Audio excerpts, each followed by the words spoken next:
Women Taking the Lead, episode 135. And so I think what makes me a better leader is I try to spend my 100% attention on a particular thing and encourage my team to do that as well. Because multitasking, everyone says, oh, I'm really good at multitasking. Well, I don't want to be good at multitasking because that means I'm never giving 100% to your project. And so I want to be able to do that. And so that's kind of what I'm putting out there as being a leader in design, is being able to focus 100% on a particular project. Hello, my name is Jody Flynn and welcome to Women Taking the Lead, where we are all about creating blasts of inspiration to help you overcome self-doubt so you can lead with confidence, integrity, and a sense of humor. Head over to womentl.com/recognize to reserve your spot in our upcoming webinar on how to be recognized and rewarded for the work you do. Now, your future awaits, so let's get started. Hello, everyone, and thank you for joining us today. I'm here with Emily Mottram, who grew up in Pennsylvania. She received her degree from Penn State, and in 2007, she and her husband moved to Maine, where a passion for functional yet beautiful space led Emily to start Mottram Architecture and start pursuing design with an emphasis on cold climate building. She's licensed in Maine, Pennsylvania, and New York, and her burning desire is to design simple, attractive, durable homes that use space efficiently, but in a soulful and creative way. Oh, I love that, Emily. So that is just a little bit for everyone to kind of get a feel for who is on today, but tell us more about you and your own humble beginnings. Sure. I went to Penn State in the 2000s to get my architecture degree. And then my husband and I moved to Washington, D.C., and I did a lot of residential construction for people in Washington, D.C. area. And my husband and I woke up one day. He was from rural Maine and I was from rural Pennsylvania. And we said, what are we doing in Washington, D.C.? So we moved to Maine, where he's from, and the market, of course, got pretty terrible in about 2008. We like to joke that being an architect was considered gainfully unemployed in 2008 through 2012 almost. But I saw it as an opportunity for what did Maine particularly need. You could get out of the field of architecture and do something different, or you could make it work for you. And the one thing that I thought Maine really needed was better housing stock. Some of the housing in Maine was built in the 1800s with some of the oldest housing stock in the country. And when you owned the back 40 acres of a woodlot, you just cut down more wood, but we don't live like that anymore. And so I really felt that it was important to start designing and renovating houses that would take advantage of using less energy, using less materials, less fossil fuels to get through everyday life. Because as you know, being from Maine yourself, it gets really cold. And so having to heat your house is really expensive. And New England is one of the only places left in the country that still uses fuel oil to heat their houses because it's so remote and rural. And I just thought there had to be a better way. And I was trained as an architect, but I wasn't trained to understand building science. And I thought that was really important, that buildings should be designed with the performance in mind, as opposed to made energy efficient after they were designed. So that was kind of what started me down the path of doing energy efficient residential design, zero energy design, passive house, all these kind of fun, cool standards that make better, more comfortable houses so people are more comfortable in their space. Wow, Emily, that's amazing. And having started my business in 2010, I was hearing a lot about businesses that were struggling during that recession and how hard it was. But what kept coming up time and time again were the companies that were thriving through the recession because they were adapting Yeah. to it. They were being more flexible and actually paying attention to what was needed in the marketplace during that recession. And yes, being in Maine, a big topic of conversation, and it happens all year round. It doesn't matter what the weather is like, is the price of oil and the price of heating your home.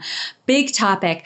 And so you took what could have been a horrible experience and turned it around and took advantage of what was going on in the marketplace and what was needed in the marketplace, especially in Maine, which was how to heat your home more efficiently and to go about it in a different way rather than looking at, what fuel you're going to burn to heat your home to try to save money, but actually look at the design of the home itself to be more efficient. Yeah. So it was just so important to reduce the amount of whatever type of fuel you were using, whether it was electric. At the time, there were programs in the state that were putting electric heat pumps in, but the electricity rate in Maine is like 15 or 17 cents a kilowatt hour. So using electricity to heat your house without reducing how much you needed would just be so expensive, and so there was just this whole idea of being able to reduce the amount that you would need, which I found to be really fascinating. Before I decided to go to architecture school, my second interest was in science. And so I thought it was kind of cool that there was this whole building science component to architecture. Yeah, I love that. And I can hear in your voice, you have a lot of confidence around this. Like you've studied this, you've worked with it, you're feeling really good. And I know from conversations we've had prior to this one, you're feeling really good about what's going on in your business and the growth you've experienced lately. But for this next question, I'd like you to take us back to a time in your life when you were playing small, right? Those moments where we really don't recognize our own value. So we play smaller than what we're capable of. Share with us the story and the lessons you've learned. Sure. I certainly think that there were a lot of things that were obstacles and roadblocks in my way prior to getting where I am now. And one of them was in 2009 when I wanted to start my own business. I had gone to meet with a counselor, and the counselor says to me, "Well, you're really young. No one's ever going to hire you." And I thought, for the longest time, and I still think it's a hang up that I have every once in a while, I just keep thinking, I'm really young, maybe I don't know what I'm doing. And then I remember that I've been doing this now for a significant period of time, and I do know what I'm doing, and I do have this specialty, but architecture is really still a male-dominated field. I think in the American Institute of Architects, only 17% of registered architects are women. So, it's a really unique and challenging field to be a female in. So not only was I young, I was female, and so I had this challenge where I felt like I basically had to prove myself, and so. One of the things that I was doing a lot of was energy consulting, and I had gone out to a house, and the gentleman meets me at the door and says, "Well, where's the rest of your crew?" And I said, "Well, it only takes one person to do this evaluation." And he's like, "Well, you're a woman." And I said, "Yes, I am. And if you feel like at the end of our evaluation that I don't know what I'm talking about and that I haven't given you a value-added service, I will walk away and I won't charge you for the audit." And at the end, he says, "I think you might be the smartest person I know." And I thought, that gave me sort of a little boost of confidence. Like, yeah, you know what? I do know what I'm doing, but being young and being female in a male-dominated field has always been a struggle for, I believe, most female architects. And so for me personally, I've sort of found a niche, and I've started working with specific contractors who not only don't question my age or whether or not I'm male or female, but also are really willing to do some of these cool and interesting things that are part of the building science field, which is the second struggle that I have in Maine.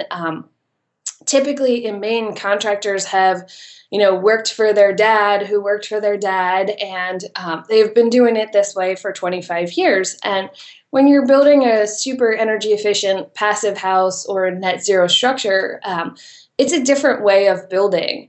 And you sort of have to put your foot down and say, I know it may seem like I don't know what I'm talking about, but I do. and I want you to do it in this different way. And so it's certainly a struggle that, people who have built this way for 25 years don't always respond well to doing things in a new way. But after they've done it several times, they start to be believers. But it's a challenge, for sure, to the first time you work with a contractor that doesn't know how to do energy performance building, because it can be very different, and it's a struggle. And then to try to make that work is it's interesting, but a challenge. Yeah, I think being young and female, we've all, for the women who are listening, we've been there, yes. Right? I experienced that as well when I started my coaching business, because, my focus is to be the coach to the entrepreneur, the business owner. And I did have, well-intentioned people say to me, I'm concerned about you because you look very young. Yeah. Right. And you are a woman. The perception of some male business owners might be, what can this person possibly teach me? And actually, one of my clients shared with me that was his thought when we first met. What can this woman or young girl, which was what he was thinking, what can she teach me? And, and I have clients who go up against that as well.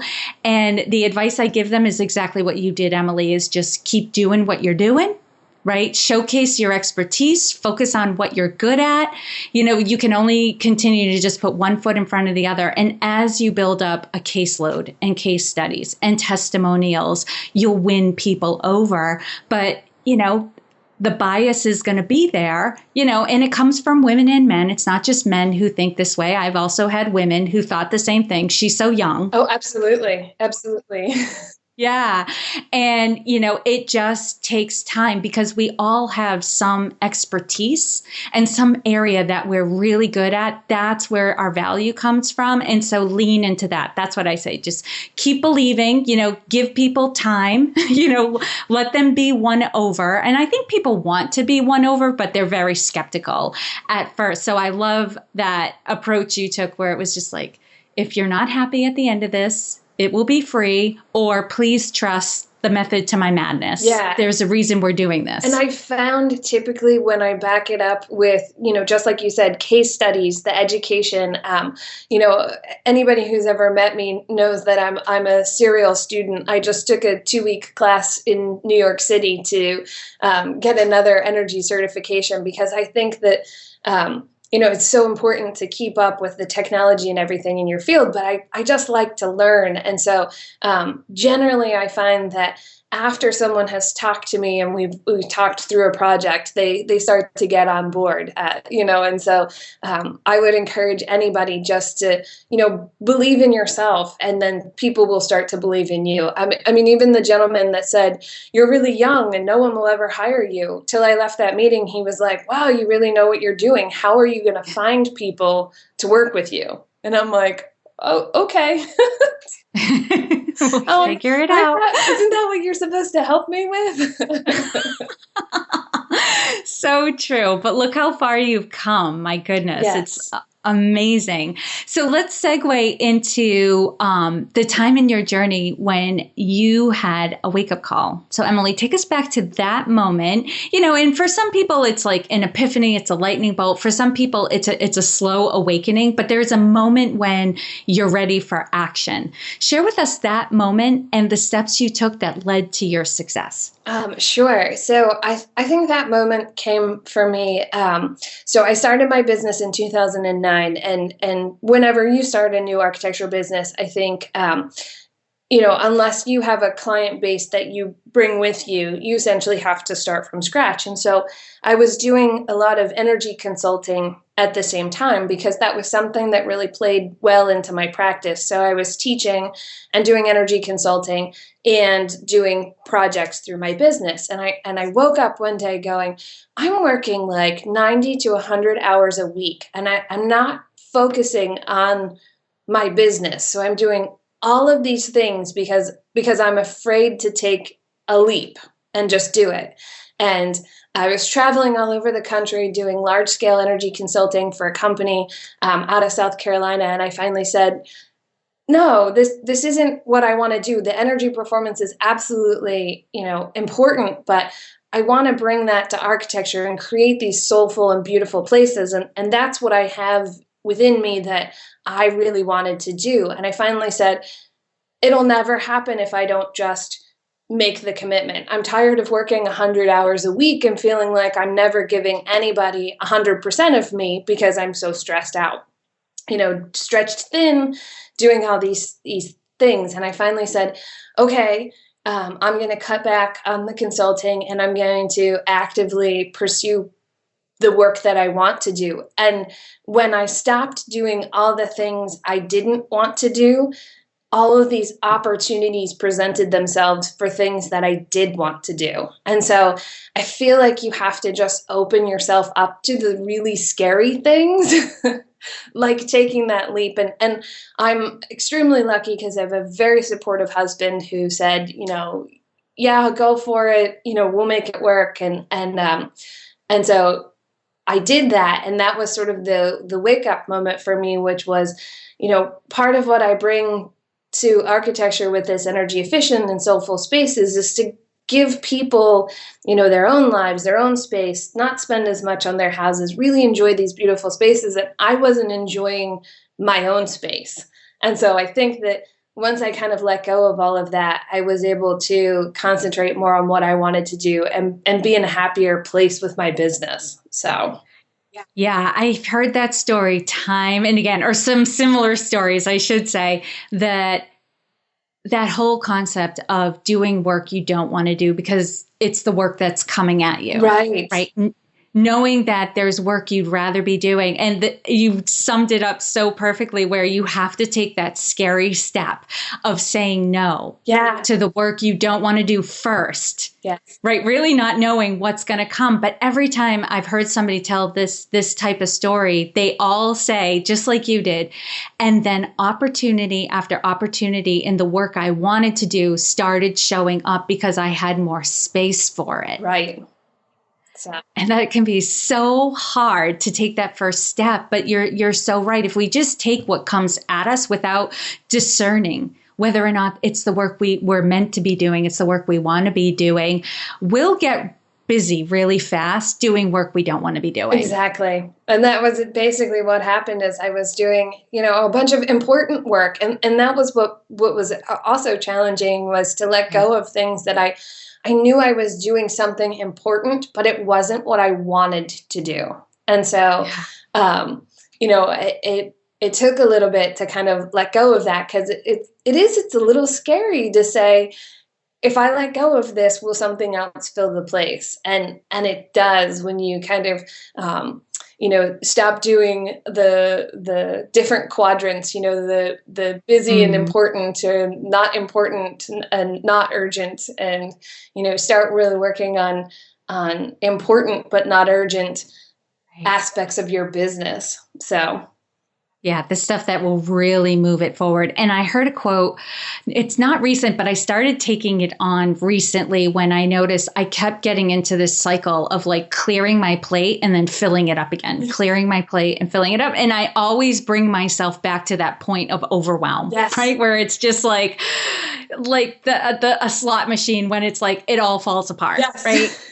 Yeah. So I heard this quote and I took it on practicing it. So I'm offering it up to you and to anybody else who wants it, though I think you've already taken it on. And it goes, if it's not a hell yes, it's a no. That's great. Right? Because there's always really good opportunities that will come where you'll be like, oh, that's really exciting. That would be really cool to do. But is it exactly what you should be focusing on at that time? Is it exactly the work that you want to be doing at that time?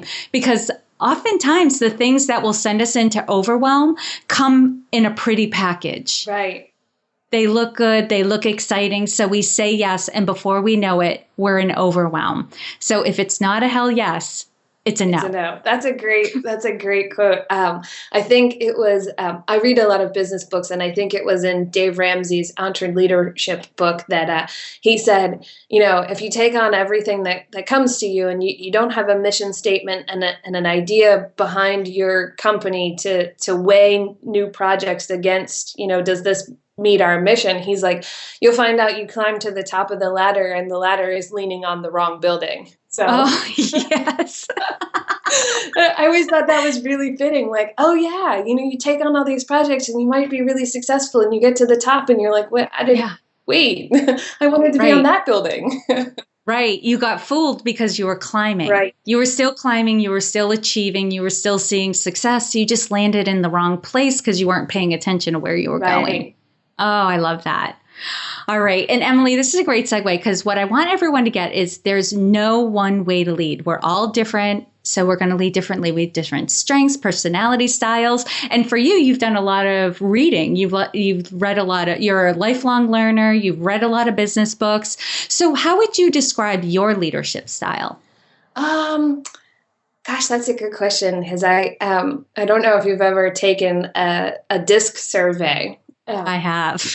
And so I am firmly planted in the C category. I'm all about the learning and the analytics behind it. And so my leadership style is I don't necessarily care how we get there as long as it's right in the end. And so I spend a lot of time, I think, doing research and being really involved in the details, which I think comes back to being trained as an architect. That's essentially what we're trained to do. But I think my leadership style has a lot to do with just doing a lot of research and pulling it all together and making sure that the scale and the proportion of whatever it is fits together. And then I try to disseminate that to my team. I'm a sole proprietor and I work for myself, but I have a bunch of consultants that do work with me. And when we build a team, we try to put together, the right team. Even when I do a project on my own, I try to encourage a homeowner to choose a contractor early on in the design process, which is not as common of a scenario because I feel like pulling that together and pulling everybody's knowledge in gets you a better project in the long run. So I think I really love the idea of team building and this organic movement to come up with the right answer in the end. Yeah, and I really can appreciate the C style because I'm an ID, so we're on the opposite side of the spectrum. Yeah, which can, in some cases for people can cause conflict. But what I find is there's a nice collaboration between our different styles. And what I appreciate about your style, the C style, is you do ask questions. Yes. To get more information, to get a bigger picture, to make sure we're going in the right direction before we take off. Whereas, my style has a tendency to latch on to big ideas, get really excited and take off before we've done the research. Right. Yeah. So it's like my ideal is to be partnering on a team with someone like you. And, because the role you would play is like, whoa. That's a really exciting idea. Let's make sure it's the right one. Let's get the idea sounds fantastic. Let's get all the parts and pieces together and make this idea really work, or find out that this isn't the right idea for what we're doing. Before we invest a whole lot of resources, right? Because where you're coming from is I want to make sure we're successful. If we're going to invest a lot of energy, let's make sure we're successful. Right. So awesome. And Emily, what is the biggest leadership or business challenge you're faced with right now? Probably the biggest challenge that I'm faced with right now is I finally have gotten, a lot of people around me, contractors and other business people who are on board with it.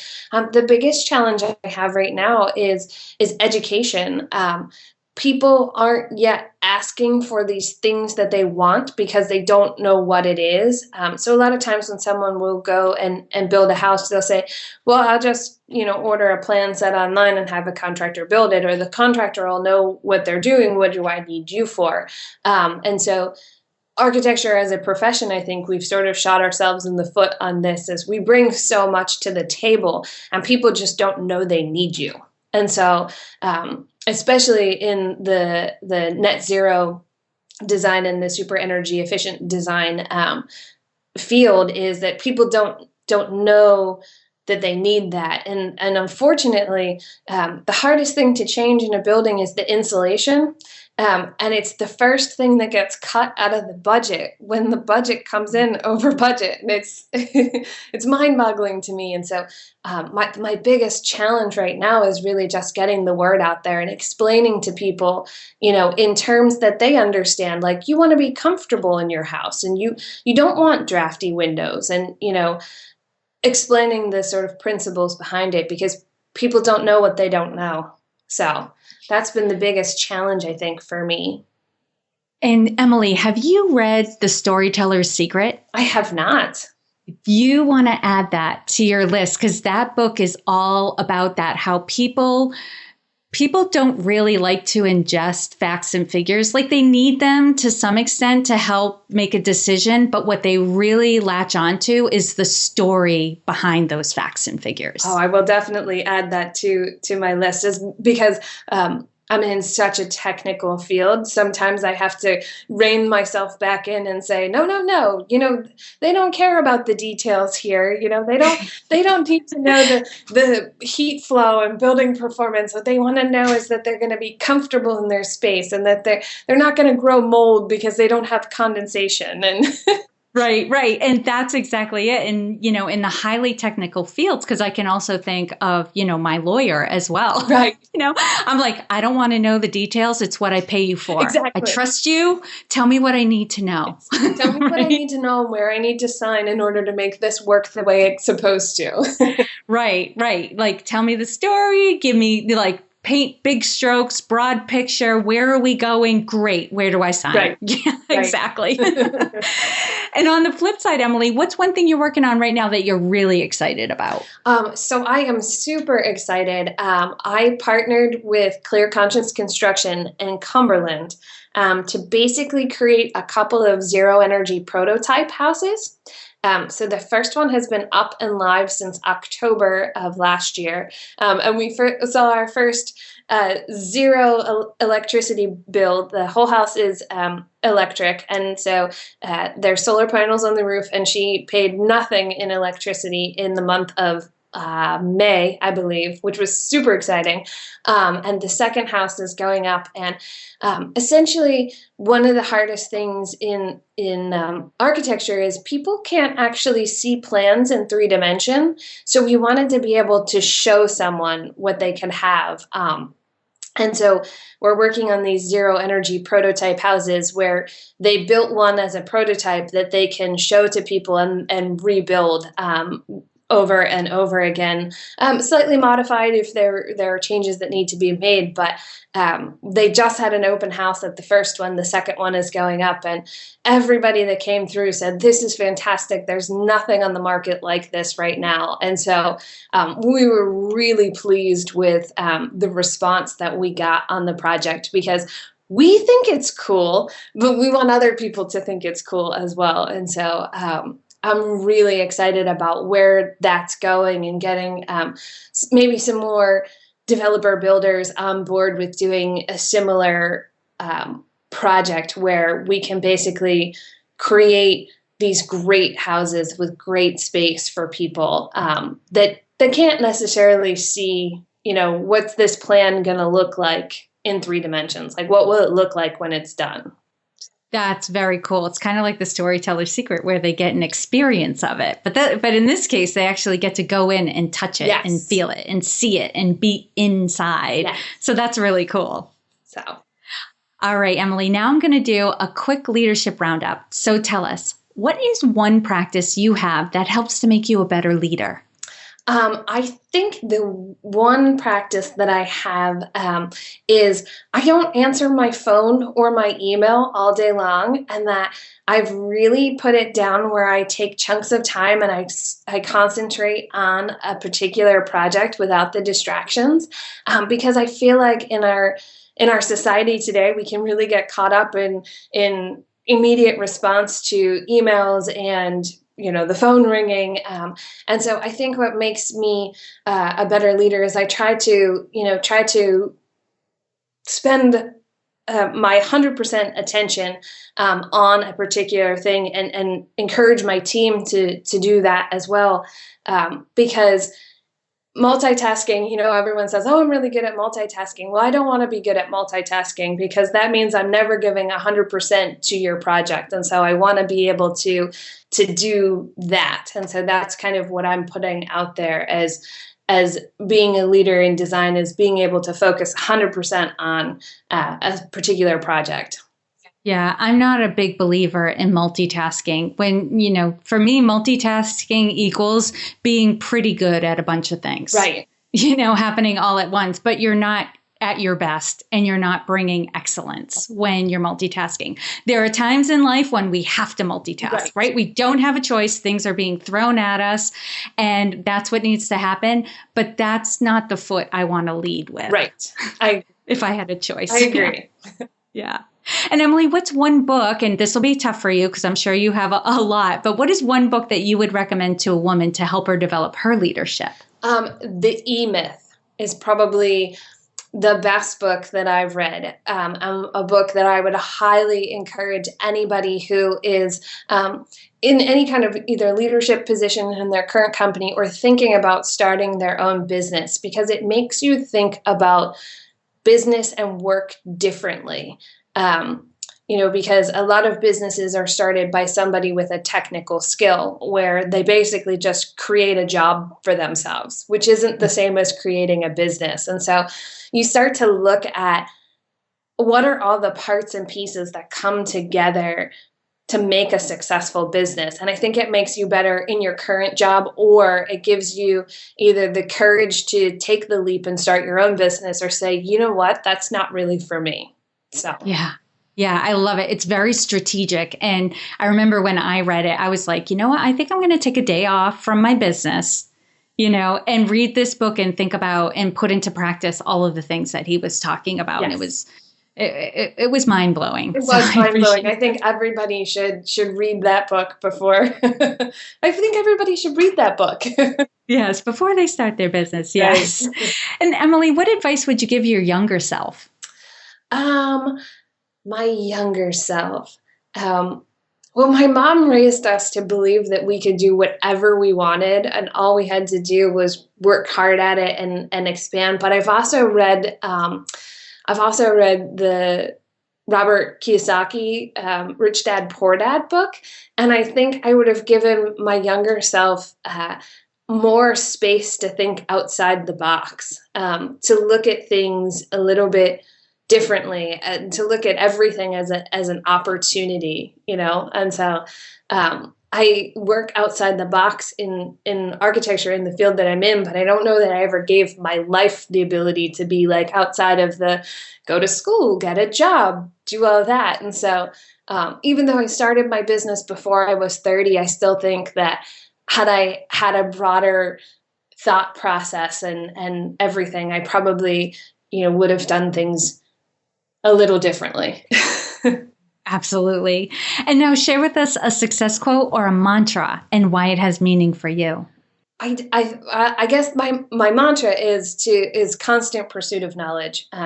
Why it has meaning to me is, the world is always changing. There's always going to be somebody that's better at your job than you are. And so constantly pursuing knowledge just gives you a more well-rounded aspect to what you're doing, and helps you to be that expert in your field. And so I just think it's so important to continue to educate yourself. And it doesn't have to be within your field. There was an architect who took a couple years off and climbed every mountain that he could and came back a better architect because he had sort of expanded his knowledge just being out in the world. And so I think that's important. And lastly, Emily, what is the best way for this community to connect with you? Probably the easiest way is my website, which is Mottram, arch.com, so mottраmarch.com. I have a mailing list.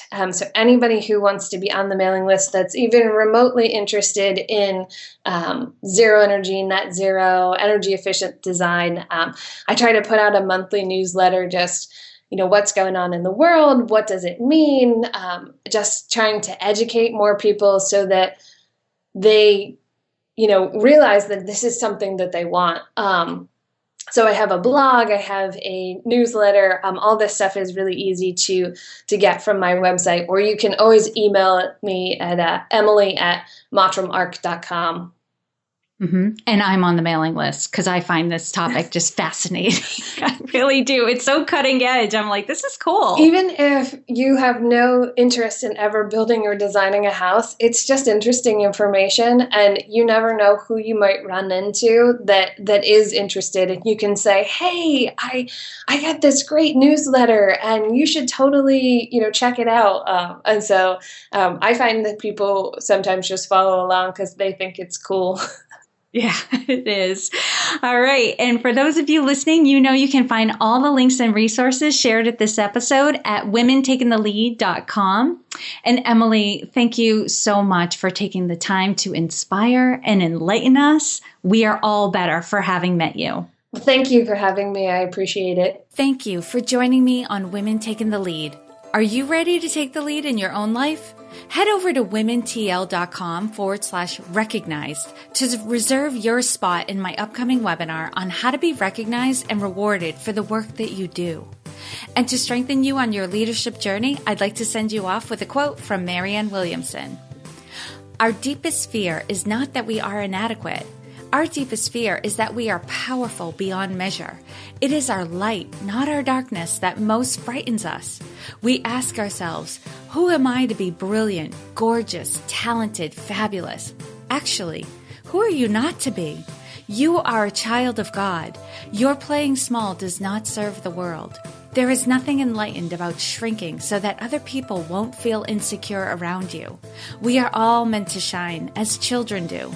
We were born to make manifest the glory of God that is within us.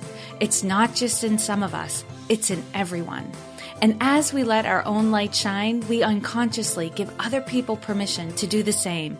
As we are liberated from our own fear, our presence automatically liberates others. Again, thank you for joining with me.